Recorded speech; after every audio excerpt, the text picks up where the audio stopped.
Good afternoon, everyone. This is Christine Friedenreich speaking. I'm the Associate Scientific Director for the O'Brien Institute for Public Health at the University of Calgary, and it's my great pleasure to be your moderator for today's session that we are co-hosting with the Department of Community Health Sciences.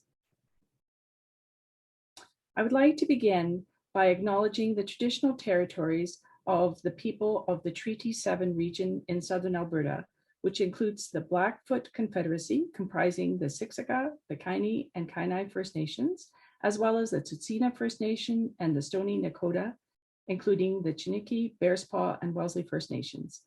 We also want to acknowledge that the City of Calgary is home to the Métis Nation of Alberta, Region 3.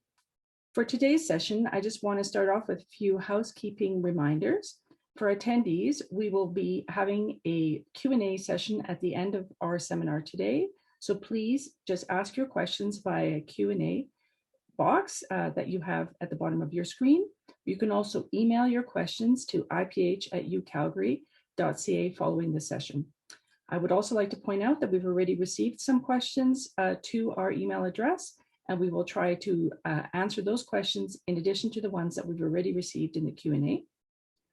I also want to say that this webinar is being recorded and it will be posted to the O'Brien Institute's website following the event. In addition, I also want to mention that we will also be trying to answer any questions that have not been answered during the Q&A session, and that we will post those answers on our website. So I'll begin now with the introduction of our presenters.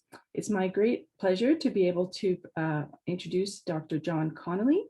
He's a professor and former head of the Department of Medicine at the University of Calgary and Alberta Health Services.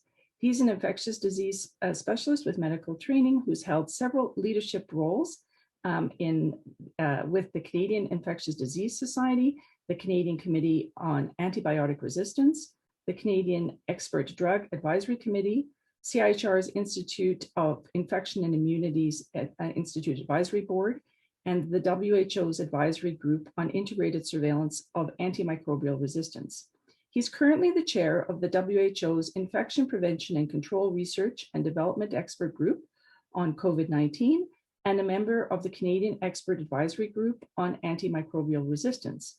He's received many career awards in areas of research, teaching, service, including the Ronald Christie Award for Contributions to Academic Medicine in Canada, the Medal for Distinguished Service from the Alberta Medical Association, and last but not least, the Order of Canada.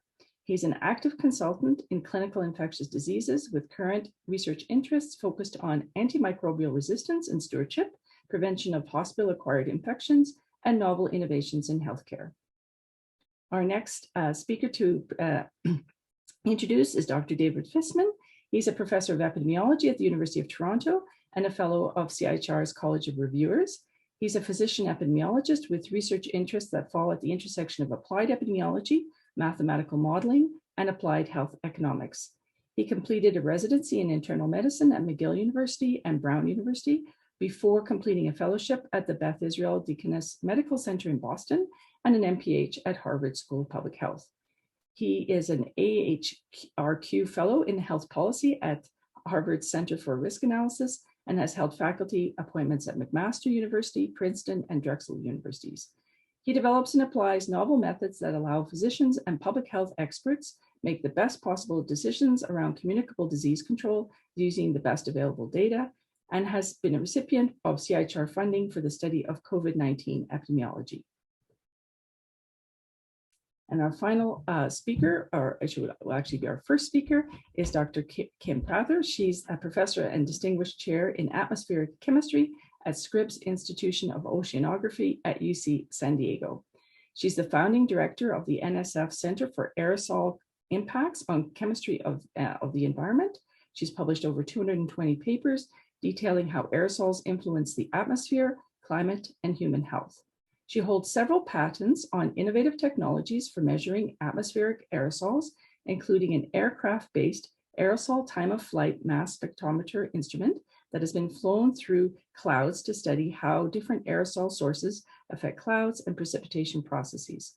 She's an elected member of the National Academy of Sciences, the National Academy of Engineering, and an elected fellow of the American Geophysical Union, the American Association for the Advancement of Science, and the American Academy of Arts and Sciences. So now I'll hand over the talk to Dr. Prather, who will begin the discussion, to be followed by Dr. Fissman, and finally with Dr. Conley, and then we'll have the Q&A. Thank you very much.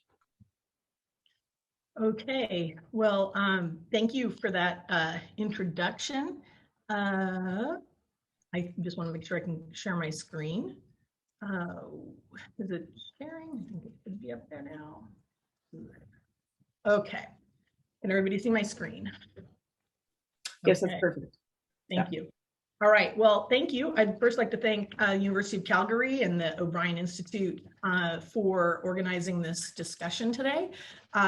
Since I'm starting, I thought I would just sort of remind everyone about what the topic that we were given to discuss is, and it's about that. But basically, we're discussing whether airborne transmission is an important and mitigatable aspect of the COVID-19 pandemic. And so what I'm going to start out with is presenting about the evidence that supports, yes, indeed, it is airborne transmission is, in fact, a predominant mode of transport. And I'll say up front that we're not, I'm not going to say that it's 100%, but it can be quite significant. And today I'll talk about why that is the case and why, and the evidence that supports that. And the answer to the mitigatable aspect is, yes, it is, once we all acknowledge that it is airborne. So this slide probably has the most importance of anything I'm going to talk about. I could spend the whole 10 minutes on this, but basically this is kind of a artist's rendition of the view of sort of how people produce aerosols and droplets. And this is actually based, I'm an aerosol scientist by training, this is based on physical measurements. And so, basically what we see here is that when people are just simply, singing, talking, breathing, they're aerosol producers. And that's something that's become a big, obvious part of this pandemic. And I'll talk more about that. In other words, they don't have to be coughing and sneezing. They don't have to have symptoms. And so one of the major ways this virus has snuck its way around the globe is that it can be largely spread by people who don't know they're sick. So they're not coughing and singing or sneezing. They're just out in the public talking to people. And so basically what happens is, you produce, when you speak louder, you produce more, but when you speak, you produce aerosols. Little tiny aerosols that come out, lots of those, thousands of those come out of your mouth continuously while you're talking. And those will float in the air. And if you're indoors, they can float in the air. They can go much further than 6 feet, or basically they can build up in the room, just like, think about cigarette smoke. They basically are of that size and they behave visually very similarly. You also produce some number of, very few, I would say, when you're speaking, you produce many fewer large drops. And this is defined, droplets, I'm going to talk about bigger than 100 microns, because these follow a very different aerodynamic pathway. And you can see it in this figure. They basically are immediately falling to the ground, and they will fall to the ground, most of them, within 6 feet. If you're unlucky and you're standing too close, these could hit your eyes, nose, or mouth. But basically, as you can just see from this picture, and this is the thing that I will talk a lot about, that the greatest chance you have of being infected by this virus is inhaling this virus at close distance.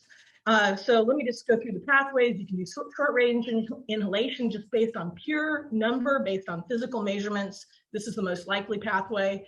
Long range, it becomes more important, but it's much more dilute. And so this is what the public health community has referred to as airborne, but I'm just going to call it long range inhalation because that's more related to how we can fix it.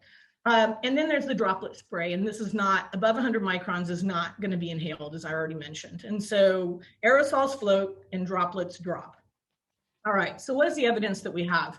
Well, basically, let me start with the public health community has pushed or said that you don't get aerosols unless you're doing, and we don't protect against aerosols unless you're doing aerosol generating medical procedures. And one of the big things that's come out of this massive amount of research that has been done, which I'm trying to capture, as I mentioned, in 10 minutes, is that this basically people are aerosol generating people, AGPs. And so, and more importantly, I think a big part, as I say, the way this virus has stealthily made its way around is you produce aerosols all the time, but you're more infectious and you're producing potentially more aerosols before you have any symptoms, without any symptoms. And so this has been shown in a number of ways, and I think it's something we've come to really appreciate, and the evidence on this is just growing and growing over time. So you get short range inhalation, as I mentioned. So then the question became, do we see it in the air? And the answer is yes. It's really, really hard to sample viruses from the air because there's so few, and you sort of destroy them when you sample them unless you use special methods. And that was used by Lednicki to sample these viruses in a very delicate way so that you can actually culture them from air. So we've checked, I think, all the boxes, on the fact that this virus definitely can be airborne. There's also long-range inhalation, and that leads me into my next slide. So the main pathways, like I say, I'm going to sort of support the airborne aspect of this. And the biggest piece of evidence that we have are these thousands of super spreader events. And they all take into account, indoors, low ventilation, no poor mask use, long durations of exposure in crowds where people are talking, yelling, and singing and not wearing masks. So you know what those areas are. So there's many examples of gym outbreaks. There's choir practice. There's a famous choir practice that we've all heard about. There's also restaurants, and this just came out within the last week. This is just showing one infected person in a restaurant. They've modeled all the dynamics. They measured the flows, and they found out that there was a pocket of air that was trapped at this end of the restaurant. So all three families at this end of the restaurant got sick. There was video that showed they never interacted or never came within 6 feet of each. A lot of them didn't come within 6 feet of each other. So this is a great example of what happens in an indoor environment. One that just came out in the CDC EID journal is this one, which is basically an outbreak at a big church where a chorist turned out he was sick, sang 3 days, infected people over 2. So he sat here 10 feet above the crowd, and these people were more than 50 feet away from him, and they all became infected just in this one part of this massive church, which turned out it didn't have hardly any ventilation. People weren't wearing masks.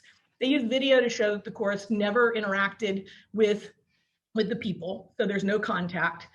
There's no droplets either because the chorus had his back to the people that got infected. So droplets don't shoot out and then turn around and go back.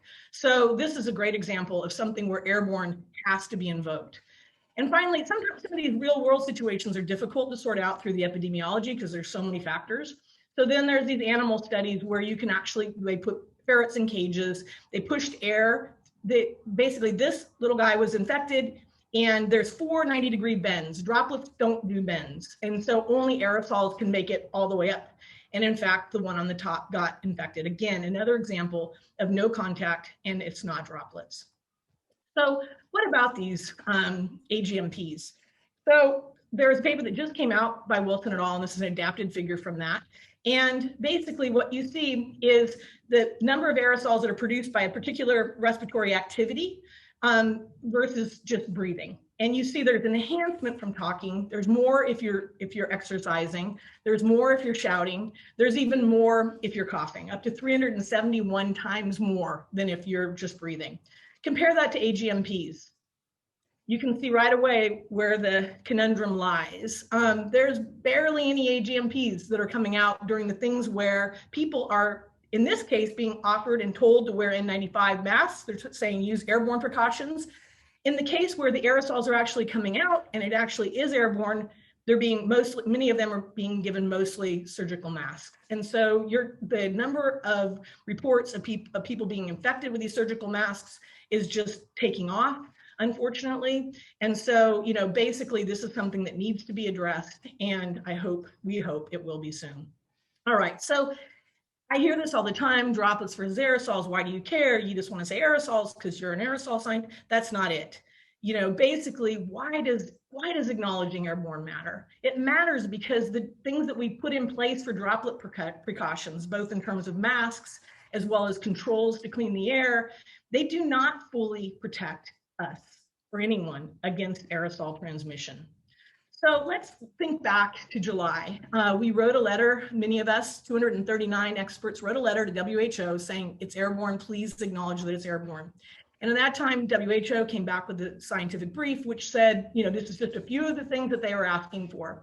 If we're going to say aerosols are coming out, we need to prove that it's coming from people. That has been shown over and over. If we're going to say that airborne is important, we need to show that it's viable, not just in the air, but it has to be viable. This hasn't even been still shown for measles. In fact, has been cultured from air. And healthcare workers aren't really showing up as getting infected. Well, that is now being shown, and in many recent papers, it's becoming more and more concerning, is what I will say. So WHO also mentioned that they monitor the emerging evidence, and they'll update the brief. And so far, that hasn't happened yet, but I'm still hopeful that it will soon. So once we acknowledge that it's airborne, we can fix it. That has been the frustrating part to me.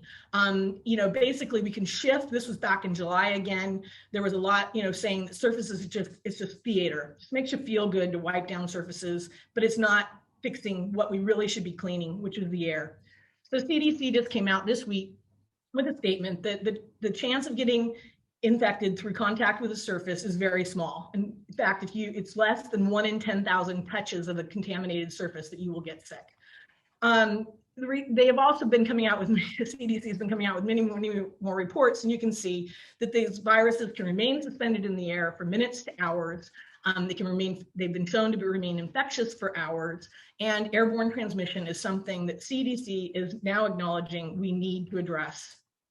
So it's really, really important. It's great that CDC has done this, but this is a global pandemic, and we really need the WHO to clearly acknowledge that it's airborne. Why? Because, well, the good news is WHO came out with a great video a while back on ventilation, that it's so, that's what we should be doing. And I was really happy to see that, but it doesn't tell people why. And social choices are better if people understand why they're being asked to do what they're being asked to do. So why does ventilation and filtration matter? It reduces the aerosols, it cleans the air. Why do we care about how good our mask fits? Why do face shields and plexiglass barriers not work for aerosols? They are designed for droplets. Why should we not be going to bars and restaurants where there are no masks being worn? So a lot of this we knew over 100 years ago. A lot of this we knew from other places. So the point is, I truly believe, that we can end this pandemic once airborne is fully acknowledged globally. And the bottom line, the proof of that is that places that have acknowledged it's airborne have fared much better. This just shows European Union cases and the United States cases versus, where we haven't embraced airborne, versus places like Japan, South Korea, Taiwan, and Vietnam, where they did. And the cases are you can't really detect very many. So we can look at what I questioned is, why can't we just look at lessons learned from other people, lessons learned from over 100 years ago, that ventilation matters. The guidance on how to clean the air, I truly believe, will allow all businesses and schools open, and this time stay open. And I will just say there's a cadre of us that have been helping individual businesses. Lindsay Marr, who many of you know, helped a gym, which is notoriously high risk. Her gym has not had a single case because they just cleaned the air. I've helped schools, I've helped businesses, I've helped restaurants, but we can't do it one-on-one like this. This has to be, we should share this information globally, and we're limited in our capacity to do that. And so also the other thing we need to get out is, once it's airborne, we can protect people. We can protect healthcare workers, frontline workers. And this is really, really important. So I'm going to stop in a second. I just want to mention, we just had a paper. Trish Greenhalgh was the lead on this. It was just accepted at the Lancet. It'll come out next week. This is the top 10 scientific reasons, many of which I just covered, that it goes into, that show, this is it's getting to be an overwhelming amount of evidence from different directions, direct measurements, mechanistic measurements, models, epidemiology. Just look at the world. We're in the middle of a pandemic.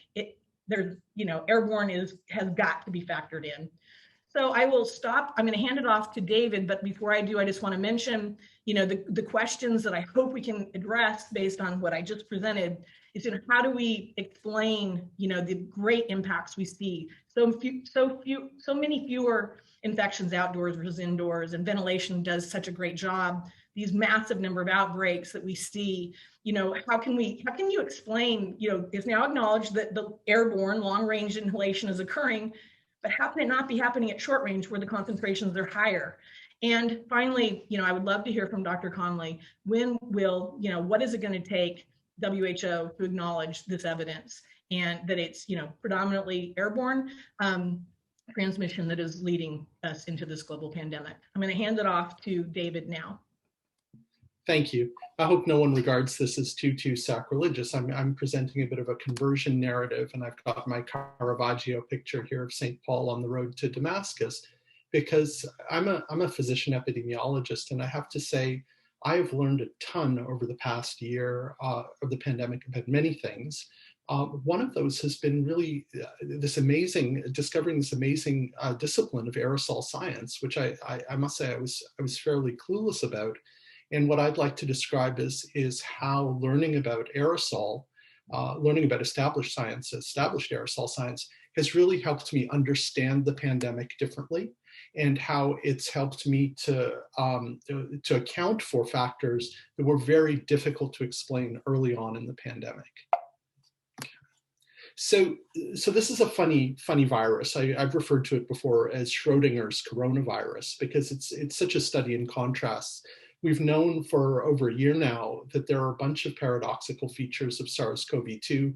These include presymptomatic transmission, which Kim's mentioned, extraordinary heterogeneity of severity, ranging from critical illness to asymptomatic infection, over dispersion of reproduction number, which I'll unpack a bit on the next slide, with the majority of new infections caused by a small minority of primary cases, something on the order of 10 to 20% of cases producing 80% of downstream infections.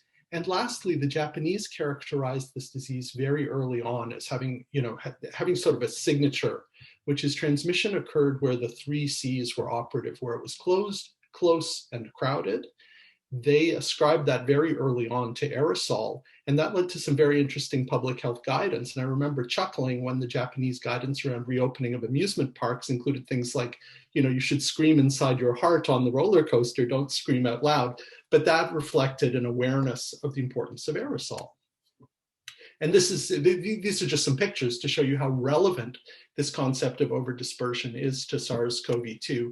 Over here on the left, this is Kailan Sun's paper in, I think this was in Nature, looking at some Chinese contact tracing data from early in the pandemic. And what you can see here is that most cases do not transmit. Most cases have a reproduction number of 0. But what we see is that 80% of secondary cases come from only 10% of the cases. So we've got a lot of dead-end cases. If we have a disease like this is a graph from Adam Kucharski from Lancet. What we see is, I've likened this to sort of trying to start an old outboard motor, if any of you have had that experience, where you pull on the cord 6 or 7 times and it turns over on the 8th time. That's what we get with over-dispersed reproduction number. Most cases are dead ends, so we import cases, and boom, suddenly the epidemic explodes. That's exactly what we saw in Ontario, where we were importing cases from January to March, and our epidemic didn't start until March, likely with a missed super spreader event. You can see Adam's sort of plotted out probability of an epidemic based on number of introductions. I had 2 epiphanies, to continue with my inappropriate religious metaphor. Epiphany number 1 related to learning about Jack Schijven's work from the Netherlands in terms of how remarkably variable the amount of aerosol humans can generate is based on what they're doing with their respiratory tracts and their vocal cords, where we can go from 1 log or fewer aerosol droplets with quiet breathing, all the way up to 4 or 5 logs if we sneeze or cough. Schijven pointed out that with this variability in aerosol production, the setting in which the aerosol is produced would also be very important. If we're in crowded, poorly ventilated settings, more aerosol could be more impactful. So we're starting to see how we could have so much variability in transmission with this virus. If generation of aerosol is that variable, and the ability of aerosol to hang is that variable depending on environmental settings, then epiphany number 2 came from my colleagues Paul Chen and Frank Gu at University of Toronto. And there's a lot of information in this slide, and I don't think we have time to unpack it fully. But what I'll point out is that they found that the viral loads in individuals with SARS-CoV-2 are highly skewed. So most people have relatively low viral loads. You can see here that it varies by day of infection, but a small minority of individuals have very high viral loads. And this is a plot showing how many viral particles you would expect in aerosol droplets, in aerosols of different sizes, not aerosol droplets, at the 98th percentile versus the mean. So what this graph is saying in a nutshell is on average, people aren't infectious. However, a minority of individuals will be highly infectious. And I've started to refer to this as the Lemony-Snicket model of COVID transmission, where you need a series of unfortunate events. This is vocalization or coughing, singing in a poorly ventilated indoor setting by an individual who's on the high end for viral load in order to create these super spreader events. So then the reproduction number we observed for SARS-CoV-2, which is around 2 to 3, the basic reproduction number, we can now understand as a weighted average of cases who have a personal reproduction number less than 1, which is the majority, and cases that have a massively high aerosol generated reproduction number, which is the small minority. And again, Kim has already said this, that allows us to focus our efforts. We can focus on ventilation, dedensification, bidirectional protection from masks, and appropriate use of respirators for those at greatest risk. And then we transform an epidemic into a controllable and preventable disease. And I had the same idea as Kim did to just show Canada versus Japan as a study in contrast. And I'll end it there, and I hope I've done okay with time. That's perfect. Thank you very much, Dr. Visman. So now I'll invite Dr. Conley to share his screen, and we'll have his presentation. Thanks very much. I'm going to thank the organizers for the session and thank the co-presenters. I'm going to look at the evidence supporting droplet contact, oral fecal vertical transmission. I will touch on the issues pertaining to aerosol transmission as well. Just by way of disclosures, which I think is important to be able to do, I hold several grants from CIHR, several of which are related to COVID, also from AHS, EDT, Alberta government, and the WHO. I'm on a number of advisory committees, including for the province of Alberta, PHAC, the WHO, and advisory board for the Institute of Infection Immunity for CIHR, and also a member of the Cochrane Collaboration Respiratory Virus Working Group. I advise these groups. I do not reflect the views of the Public Health Agency of Canada or the WHO. Let's just be very clear on that, but I do provide advice to them, as do many other individuals. So my objectives, and they were laid out, I won't spend time on this, is to assess sorting the message, looking at the evidence for transmission. And the first thing I'll just mention about sorting the message is that we have social media in total overdrive. This is the first time in history that we've had instant social messaging. We get preprints published without peer review. They're picked up by Twitter streamers who often can look at the science. It can be misinterpreted. We've seen many peer-reviewed journals with retractions. Think of the high-profile New England Journal and Lancet retractions. We've also had many reports now about the science and how the pace is fast, first, and frenetic. We're seeing many short reports and commentaries and really opinions and what I consider rampant pandemic exceptionalism. So just as a fair warning, be careful, critically appraise all the papers you look at and use some common sense in looking at this literature. Very important to use those critical appraisal skills. Here's an example that many epidemiologists are now using as the classic epidemiologic fallacy. I use it in my teaching now. This is the study that came out in the June of 2020, looking at the New York data where they showed the day after they went to face coverings, there was a reduction in the number of cases. Many epidemiologists from around the world wrote in about this, where they declared that airborne transmission was the dominant route of transmission based on this paper.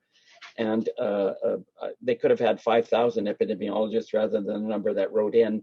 It's quite a fallacy to suggest that the day after you do something, there's an immediate reduction in the number of cases.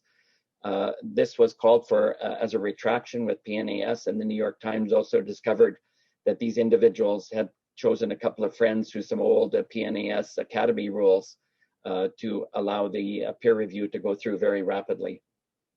So just a word of warning to beware. So let's just go back to some very basic principles about exposure to a microbe. And then not all exposures lead to transmission and invasive infection. This is fundamental infectious diseases epidemiology. You've got a colonized or infected source, and then you've got ability to be able to have a susceptible host. You've got the avidity of the host receptors, the inoculum, the viability, very important, and the virulence of the microbe.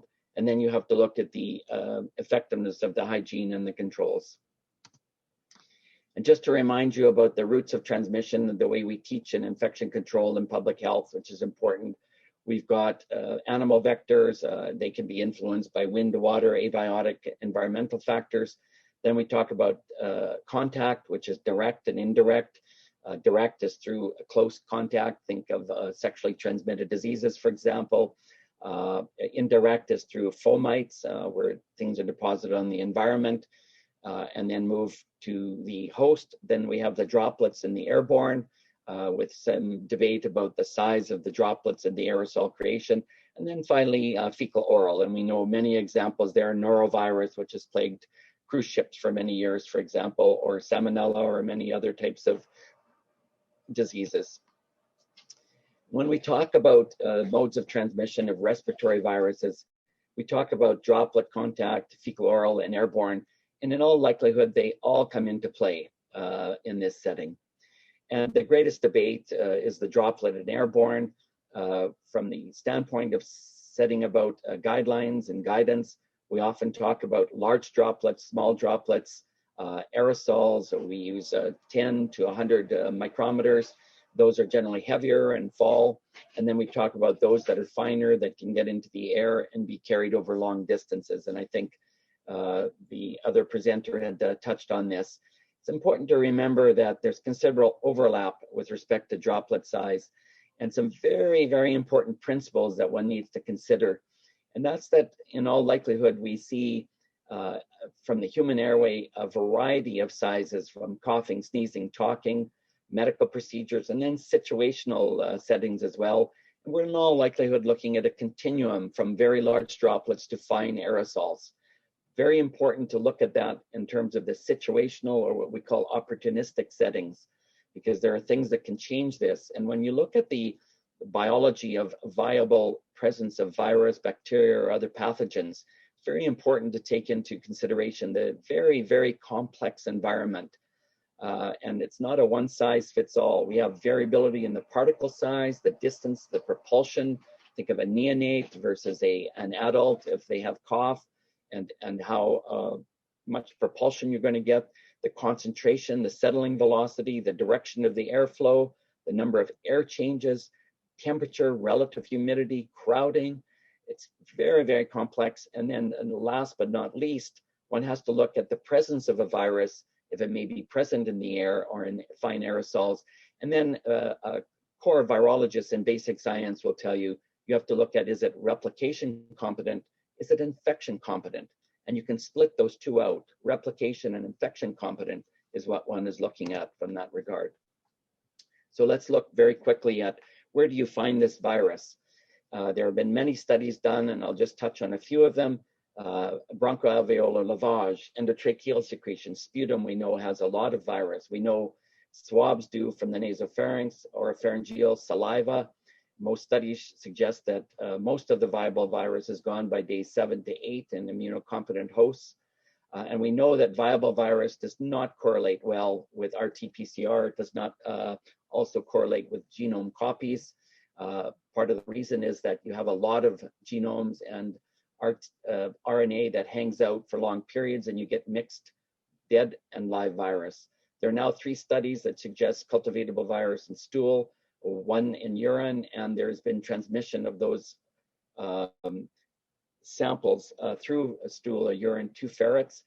There's now a study out from Calgary that's going to be presented within the next month. Dr. Joseph Vialumkal and colleagues demonstrating cultivatable virus infection and replication competent in the placenta. And then in air samples, to date, there have been no replication and infection competent virus in clinical scenarios that have been demonstrated. We do see artificial laboratory-based settings with powerful jet nebulizers, which can produce aerosols. Here's a study from the Canadian National Microbiology Laboratory, just one of several that have been published around the world, looking at cultivatable virus, and it shows by about day 7, you can see in the red bars the majority of the virus which is present, and then measuring virus with TCID50, tissue culture infectious disease 50%, which if used a Poisson distribution can be relayed over into plaque forming units per ml, which I like to deal with. And this study showed, as it did many others, that after a week, we see a pretty rapid decline. And there are other studies, which I don't have time to show, that show the rise of the neutralizing antibodies. There are immunocompromised hosts who can carry virus longer. So if we look at the evidence to support droplet contact, it's consistent with high loads of replication and infection competent virus in things such as saliva. It's consistent with the transmission with SARS-CoV-1 and MERS-CoV. Overcrowding and suboptimal control of visitors were major factors in transmission of MERS-CoV, to take us back in time. And then if we look at secondary attack rates, in general, the WHO-China joint mission showed a range of about 3 to 10%. Multiple systematic reviews since have shown household mean rates of about 18%, non-household pooled rates of about 4%. We see higher rates consistently in several studies of symptomatic to asymptomatic individuals. We also see a lot of heterogeneity, and you have to be careful not to draw conclusions that there was a choir or the Diamond Princess or a chalet where a number of people became infected. There may be extenuating circumstances that are occurring in that setting. There may be mixed modes of transmission. So very important to look at this in the context of the totality of the evidence and the totality of the modes of transmission that may occur. We also see the RO consistently in the range of droplet contact viruses. Here, just to show you measles at around 15, varicella virus just under 10. And then here's the smattering of SARS and influenza, the common cold virus, and a number of others in terms of that rate.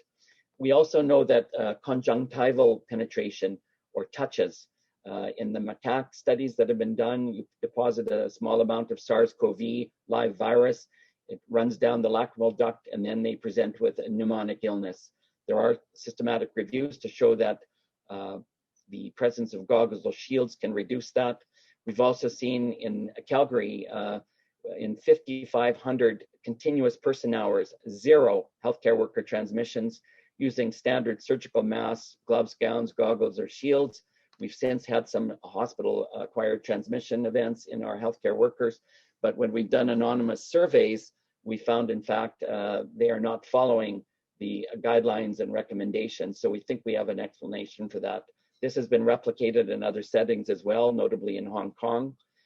We've also had other studies that have suggested that systematic review recently with N95 respirators versus surgical masks, review of all RCTs with which I was involved with the Cochrane collaboration, there was no difference in the transmission of respiratory viruses. This is predominantly influenza, but also human coronavirus was contained within that review. There are no studies, although there is one going on now led by Dr. Mark Loeb, which is a very important randomized controlled trial. And here's a study from almost 100 patients now, collaboration with the Lee Cushing Virology Institute, University of Alberta. We've been studying patients. I've seen personally 140 COVID patients. I use only a medical mask as part of my precautions, and I consider it to be quite adequate. And we've been studying for the last year, gathering patients. I've probably collected 75% of these myself personally, interviewed many of these patients, and have a very firm bedside understanding of this illness. With respect to sputum and ETT, 10 to the 6th, many people said you'll never see that in a patient. We see it routinely. 10 to the 5th plaque forming units per ml. Remember, each plaque contains 100 to 10 to 100 infectious virions. So if you got 10 to the 6th, that's 1 million. If you multiply that by 100, you have 100 million infectious particles. That is a massive amount of virus. We see it in saliva, We've seen it in cough bags at 10 to the third plaque forming units per ml. Hand washing specimens, we're able to find it. Nasal prongs lying on the beds. Dr. David Evans, who was the virologist running the level 3, suggested we do kiss specimens because of the frequency of a double peck on the cheek. We find it in kiss specimens. We found cell phones, bed rails, tissues, face cloths, dentures, toilet seats containing replication and infection contaminated virus. We have done a series of specimens with singing and talk bag specimens. We have not found a single one to date. We've done both inpatients and outpatients. The mean is very important. Some studies have said you can't find cultivatable virus. We find this virus quite easy to cultivate. You need fresh viral cells. You need sometimes to use Tempris-2, which is a protease capable type of virus or a cell culture as well. We found hand samples of the cough bags we've done. We found a third of cough bags are positive. I've done them at the bedside. You see bits of spittle fly into it. Continuous speech. We've not found a single presence of cultivatable virus. We've done hand transfer experiments because it's difficult to get human challenge in the bedrooms or in the rooms of these patients where the left hand is cleaned, the right hand is then shakes the left hand, and we see equivalent amounts of virus transfer. We've also found tissues. One we found left for 9 hours at a bedside, dentures left for 4 hours, and we easily find cultivatable virus in this setting. Here's the virus here. You can see it on the plate, the courtesy of Dr. Lin and Evans from the Li Ka-shing Virology Institute. And to be able to show that this is true virus, it's been spiked with anti-S protein, and you can see it lights up like a Christmas tree. And this is a placenta where we found a virus in the mother, the child, and the placenta growing at 10 to the 2 plaque forming units per ml. We are the first group in the world to confirm vertical transmission, and whole genome sequencing shows that they are identical strains. Here's an example of Kleenex found, 2.2 times 10 to the 4th, hand transfer experiment showing equivalent transfer. Here's dried spittle that we left dry for about 2 to 3 hours, and you can see absolutely no decay in the amount of virus that's present. Here's a published a paper we've just had in March, showing in a transplant patient at the day 30, cultivatable virus in cough specimens, a kiss specimen. The cell phone was loaded with cultivatable replication and infection competent virus. Another face cloth I just pulled off the bed of a patient showing huge amounts of virus. Very interesting paper about a dose response curve. The work with the Rocky Mountain NIH just south of us. We often have them up to our Banff conference on infectious diseases. They're showing a 3-fold increase in the binding capacity of this particular virus, SARS-CoV-2, compared to MERS and SARS-CoV-1. And interestingly, I don't have time to walk through all of this, but regardless of the inoculum, there's no inoculum effect with the severity of disease in a hamster model. Once you're infected, and it just rises up from there. Human challenge experiments, just to take you back to the common cold studies from the MRC Cold Research Unit, they were able to find with alpha coronavirus as little as 4 PFUs per meal can cause infection. And there are now human challenge experiments going on. I've just had colleagues from the UK indicate we know that this virus can be carried on many substances. It was thought maybe this is only with laboratory strains. We've actually shown it in clinical strains as well. And some recent studies from Public Health England showing the presence on multiple electronic equipments in school children. And then just to remind you with rhinovirus that 50% attack rate with the famous coffee cup experiment where rhinovirus was picked up from fomites. We fully expect we're going to see this. We have been able to demonstrate fomite transmission through to a hamster model, thus fulfilling Koch's postulates. This work suggests that we have fulfilled not only Koch's postulates, Bradford Hill, the Gwaltney and Hendley postulates for virus transmission, and also the Bird and Segre genetic sequencing postulates, and those of Fredericks and Relman. So to just the last couple of slides on aerosol transmission, Absolutely, it's possible. We've seen that with the Amoy Gardens. We've seen it in these crowded settings, which have been discussed, but pretty low poppy numbers. And to date, looking at those studies very carefully, it's been very difficult to be able to find a viable virus in this setting.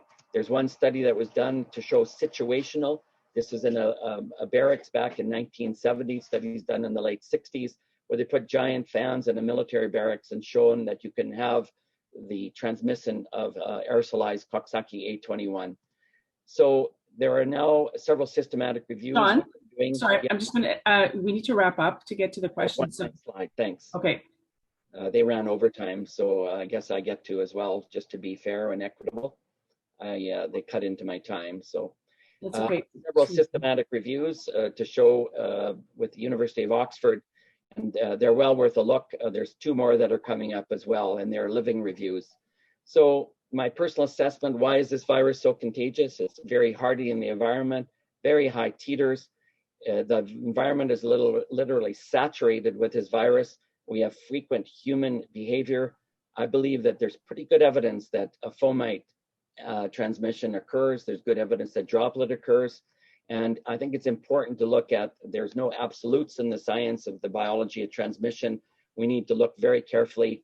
It remains to be seen in my mind that airborne is the predominant when we've got all this cultivatable virus activity. Certainly it can occur. We have questions that we need to answer, not hypothesis generating, but hypothesis testing. And with that, I'll close. Thanks for your time. Okay, thank you very much. I'll ask all the panelists to return. I've got one first question that I would like to ask for all of the panelists. And thank you very much for your presentations. I would just want to ask if you could please address the question essentially of what is the difference then between indoor and outdoor super spreader events? How do the 2 sides explain the different transmission hypotheses that would explain what's happening between indoor and outdoor super spreader events?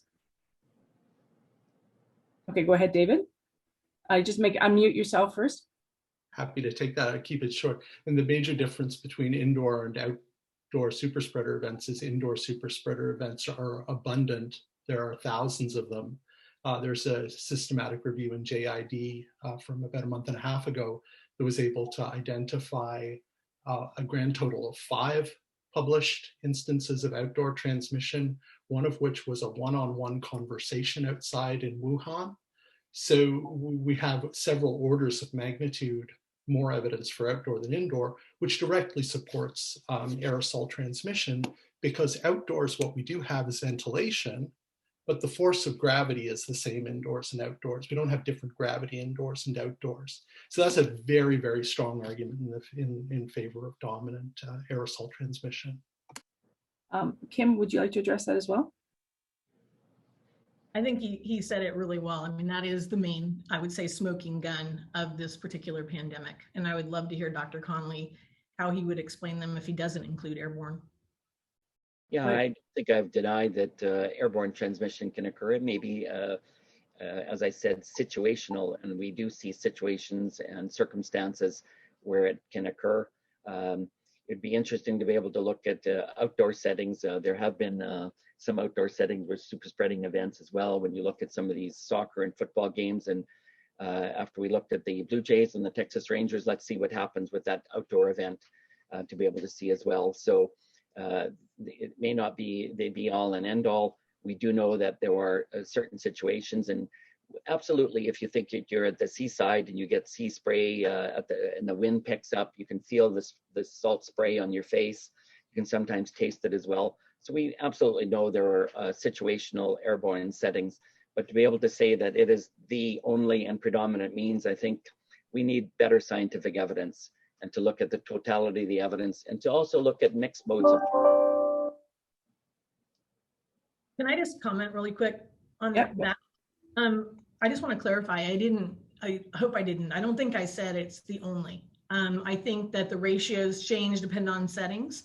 I do think it's predominant overall, especially indoors, especially in the super spreader events. And so I just want to make sure that I was clear on not trying to say that it's only. But to me, if it is something and it is contributing to a global pandemic and people are are getting infected and dying, then it should be addressed. We should protect those people, is my main feeling. Okay, fair enough. I'll go on to another question. So this question was submitted before the seminar. The question is whether some of the new variants of concern tend to need less time to transmit. This question comes from one of our viewers from Europe, and they said, in many places, we've said someone is a contact person if they've been around someone who's infected for at least 15 minutes. Should criteria like that be changed, also for other reasons, and communicated? Go ahead, David. I'm happy to take that. I think the arbitrariness of 15 minutes was sort of shown to be problematic before the variants had emerged in force.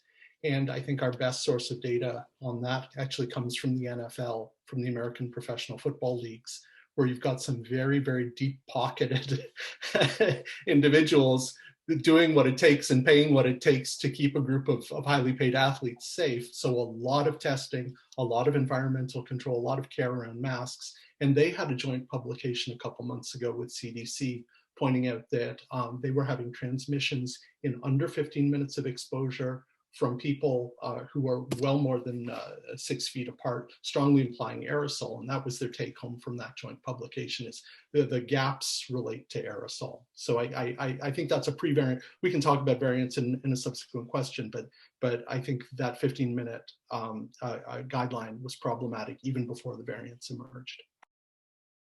Anybody else want to respond to that question, John?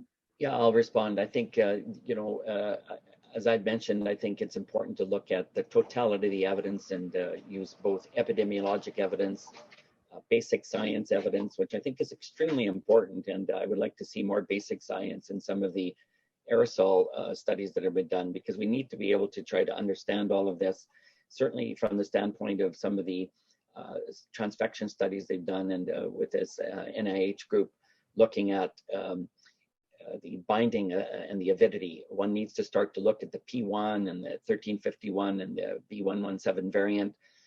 There are changes that are occurring. It's quite possible that they bind much more avidly. So it may take a very small amount of virus, and if you've got a very low minimal infectious dose, it may take very little contact, a quick handshake, and then somebody touches their mouth. You can have transmission in 10 seconds. It wouldn't take necessarily 15 minutes to be able to do. Okay, so I have another question here. This question is the question about the Chinese CDC in early February 2020 or had an early warning that SARS-CoV-2 appears to be airborne, and there were many early case studies from elsewhere. And the question is, why did Canadian public health leaders either shut down this hypothesis, or they were very slow to acknowledge that aerosols could be a major source of spread? The question here is, at the very least, why haven't the precautionary principles been applied from day one? Who would like to take that? Go ahead, David. I can't answer that question because I think that's astounding. I have no answer to that question. I have the same question. John, do you want to take a hit?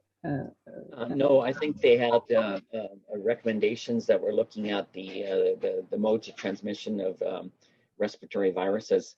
And, it's this entire debate that we're going through today to be able to look at, what is the predominant mode of transmission? Where do we get situational airborne? I don't think anyone's denying airborne transmission, but to be able to come out and say it is the major and predominant mode of transmission, from my perspective, I would like to see a much higher level of scientific evidence, and including some basic science to be able to see that this is indeed the case and where it might be occurring and what would need to be done.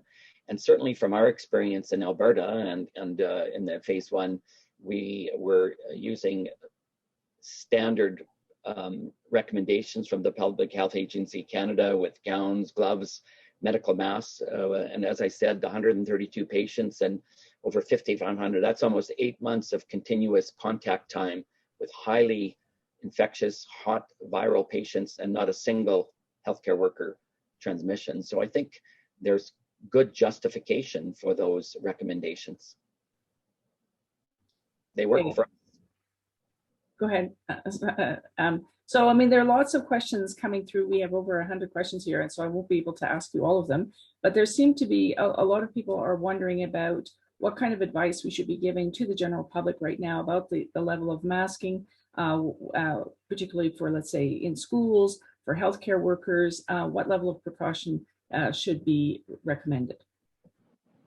You know, I just want to follow up in terms of, I think we have to separate out the science from the supply chain. And I think those two things have really gotten conflated through the past year and a half, where there's been a desire to not have this be aerosol generated because we didn't have the N95 masks. And I think both in Canada and the US, I think that's really problematic. I think you get, you slide off, evidence-based decision-making and fall into some decision-based evidence-making when your principal concern is an inadequate supply chain. That's gone away now. Both sides of the border, we are now manufacturing N95s in Ontario. And I think it's time to let the science speak. And I think it's time to listen to the precautionary principle. I think Dr. Conley's acknowledging that aerosol is a mode of transmission, unless I've misheard. And if that is the case, we can get all rabbinical and go back and forth about what fraction is aerosol. But it's pretty clear that there are infections resulting from aerosol transmission. And now that we have the supplies in terms of N95 masks, we need to start treating this for what it is, which is a dominantly aerosol transmitted disease. Yeah, I would completely disagree with you, Dr. Fissman. And I think there are many side effects, and I would remind you that anytime you look at benefits, you need to look at harms, of which there are many harms with N95. And I think to ignore them, you're at your peril. There's acne, there's also issues with eczema, conjunctivitis, CO2 retention. There's been decreased O2 concentrations in pregnant women, many side effects to this. And I think one needs to look at harms as well as benefits anytime that you think that you're going to do this. And there's also importance to be able to look at the fact that from the standpoint of what we're doing now in the public health recommendations, if there is good compliance, in general, these recommendations do tend to have benefits. And one needs to be able to weigh the totality of the risks and the benefits together before coming up with a recommendation that all persons should be wearing an N95 respirator. Can I quickly on that, please? Yeah. When you talk about harms, I totally disagree. And I think people who've lost family members and been sick themselves and healthcare workers would disagree with you too. Because harm of acne versus death or long COVID, we've lost 133 million people have gotten this, and nearly 3 million have died. And so harm versus catching COVID, wearing a good mask, I would endorse it completely. I'll just respond to saying that in SARS-1, there are many cases of individuals wearing N95s who did acquire SARS-CoV-1. So one has to look at issues of droplet, contact transmission, fomite, and you have to look at the totality of the recommendations that would come into play in this setting. We lived with SARS-1, it was a different disease. And also, it was different, and it's also, you're conflating the two, and that, yeah, there's other ways to get it. Nobody's saying that, but right now we're protecting against all those other ways, and we're not protecting against airborne properly. That is a problem. I think this has been an outstanding discussion, and definitely some counterpoints that we've got clearly presented here. We have over 150 questions that have not been answered. So what we will do is we will save all of these questions. We will send them to our speakers. We will get them to answer the questions. And if there are differing points of view, we'll make sure that we record both of those, because I think there's these topics are very, very important. And we really acknowledge that there's been a lot of interest in this topic. And we want to thank the audience for participating in today's seminar. I would like to very much thank our speakers for your very excellent presentations and lively discussions that we had. I wish we had a whole other hour to go through all of the discussions, and perhaps we will pick up this topic again, because I think there's lots and lots to be discussed, and we're not out of the woods yet with this pandemic. So thank you so much for your time, and thank you very much to the speakers for your wonderful presentations. Thank you. Thank you. Bye now.